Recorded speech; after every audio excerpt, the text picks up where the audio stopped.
Здравейте, приятели! Втори епизод на Бар Газар. Галинче, ела да видиш как се прави тиквен шейк, че на мене ми писна да го правя по цял ден. Сега ще ви покажа, понеже е празник на тиквата в Севлиево, как се прави тиквения шейк. Гледаш ли? Много внимателно. Сега слагаме тиквеното пюре,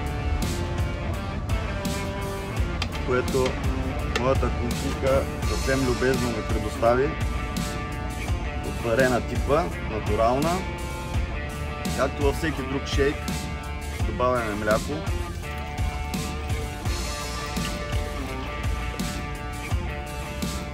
Добавяме сметана. И понеже сме на полеви условия, може и сладолед да се сложи, но сладолед нямаме. Така, другото, което е, може да се сложи сироп. На Монин има тиква с дженджифил и канела, който не можах да набавя. Може би утре ще имам от него. Можем да го заменим с Монин бисквитка, Монин карамел, тирамису или крем брюле. Така, сложим от тирамисуто. Цък. Галинче, наблюдаваш ли? Защо? Аз искам да продължа на яд, после да не се налага да се доставя сам. Браво, окей. Харесва ми как мислиш.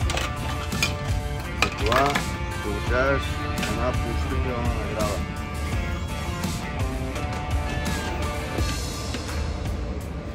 Всичко това го блендираме. Трябва хубаво да се блендира, за да може ледът да се раздроби напълно, да стане една хомогенна смес. Чашка, в зависимост дали ще пътува човек надалеч. Ако ще остава тук на бара, направим в стъклена.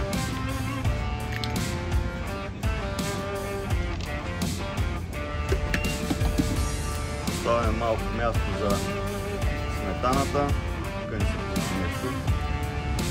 Ако се чудите това как се отваря, не дейте натиска на така, защото ще се опръскате. Просто се чупи на другата страна.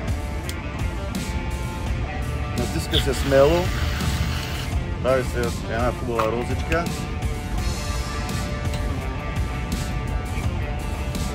Слагат се две сламки. И ако искате, може и малко да го разкрасите с гренадин или някакъв сироп от ягода, малина, нещо такова. Очаквам ви на бара Севлиево, площад Свобода, празници на тиквата. От днес кой е? Петък.